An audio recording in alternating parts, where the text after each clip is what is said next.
बिस्मिल्लाहिर्रहमानिर्रहीम। Welcome back to my YouTube channel. उम्मीद है आप सब खैरियत से होंगे। आज हम बात करेंगे वो अल्फाज जो हम अपने मुंह से निकालते हैं और उनका हमारी ज़िंदगी में क्या असर होता है। याद रखें, इंसान जैसा बोलता है, अपनी ज़ुबान से जो अल्फाज निकालता है, फरिश्ते उसको लिख लेते हैं और उसका हमारी ज़िंदगी में बहुत ज़्यादा असर पड़ता है। कभी हमें नहीं पता चलता कि ये छोटे अल्फाज हमारी ज़िंदगी में कितनी बड़ी मुश्किलें पैदा कर देते हैं। मिसाल के तौर पर हम बहुत आसानी से कह देते हैं जो होगा देखा जाएगा।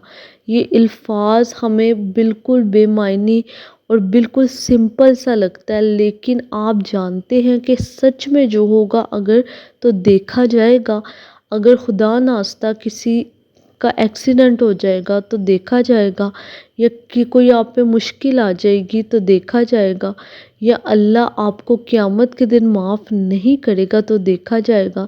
तो ये अल्फाज इतने बड़े हैं कि हमें पता ही नहीं चलता कि हम ये कह देते हैं और फरिश्ते इस बात को लिख लेते हैं और हमारा इस ज़िंदगी में इसका इतना गलत असर होता है। कोल्ड लफ्ज़ जो हम कहते हैं बहुत मामूल है कि किसी का सर दर्द हो रहा होगा तो वो कहेगा मेरा सर दर्द से फट रहा है। अब फटने का मतलब आप जानते हैं क्या? खुदा नास्ता जिनके सर एक्सीडेंट में फट जाते हैं उनका क्या हाल होता है, आप सोच सकते हैं। अब ये अल्फाज इस्तेमाल कर रहे हैं, खुदा नास्ता ये कल को आपके आगे आ सकते हैं, इसलिए काइंडली अपनी ज़ुबान से लफ्ज़ यूज़ करते हुए 10 दफ़ा सोचा करें। आपकी ज़िंदगी से सुकून ख़त्म होने की सबसे बड़ी वजह यही होती है कि आपके मुंह से जो बातें निकलती हैं वो सही नहीं होती। हम में से अक्सर लोगों को दुआ मांगना नहीं आता। हमें लगता है कि हमें जो चाहिए हम डायरेक्ट अल्लाह से मांग ले। हाँ, हम अल्लाह से तो हर चीज़ डायरेक्ट मांग सकते हैं, लेकिन मिसाल के तौर पर आपको कोई चीज़ पसंद आ गई है या कोई शख्स पसंद आ गया, आप उसके लिए अल्लाह से कैसे दुआ मांग रहे हैं? आप उससे कैसे दुआ मांग रहे हैं कि अल्लाह मुझे ये चाहिए, मुझे मिल जाए, मुझे हरगिज़ यही चाहिए, मैं इसके बिना रह नहीं सकता, या कोई चीज़ है, कोई इंसान है, आप ये दुआ मांग रहे हैं। लेकिन आपने कभी सोचा है कि अगर वो इंसान आपके हक़ में बेहतर ना हुआ तो?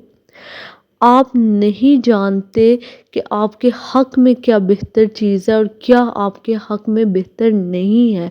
इसलिए हमें ऐसे नहीं दुआ मांगनी चाहिए। हमें अल्फाज अपने दुरुस्त करने चाहिए। हमें कहना चाहिए अगर मेरे हक़ में बेहतर है तो अल्लाह मुझे दे दे, अगर हक़ में बेहतर नहीं है तो अल्लाह हमसे दूर कर दे। याद रखें, हमें नहीं पता चलता कि हमारे हक़ में बेहतर चीज़ नहीं होती और हम अल्लाह से मांग लेते हैं, और जब वो हमें मिल जाए तब हमें लग पता जाता है और हम कहते हैं इससे अच्छा हमें ये चीज़ मिलती ही ना। छोटा सा लफ्ज़ हम अपने प्यारों को कह देते हैं मजाक मजाक में कि दफ़ा हो जाओ। तो ये लफ्ज़ छोटा है कि आप ये सोच सकते हैं अगर वो आपकी ज़िंदगी से सच में चला गया तो आप उसके बिना रह सकते हैं। हमारे बहुत इम्पोर्टेंट ऐसे रिश्ते होते हैं जिनके बिना हम नहीं रह सकते, हम उनको मजाक मजाक में ऐसे अल्फाज कह देते हैं, लेकिन ये ज़िंदगी में असर करते हैं। काइंडली खुदारा अपने अल्फाज़ों को दुरुस्त करें, अपनी ज़ुबान से ये चीज़ें नोट किया करें कि आप कहाँ पे गलत हैं और कहाँ पे सही हैं। आप ये नोट किया करें और फिर आप एक लिस्ट बनाएं कि कौन से अल्फाज आप गलत इस्तेमाल कर रहे हैं और अगर इसका डीपर मीनिंग होगा तो क्या हो सकता है। काइंडली अगर आप ये नोट कर लेंगे तो आप ये अल्फाज अगर आहिस्ता आहिस्ता बोलना छोड़ देंगे, बेशक आदत होती है कुछ लोगों को, लेकिन आप आहिस्ता आहिस्ता छोड़ देंगे तो आपके ही हक़ में बेहतर है। आप अपनी ज़िंदगी में बरकत देखना, रहमत देखना अल्लाह की, और हमेशा अल्लाह से रहमत की दुआ मांगा करें।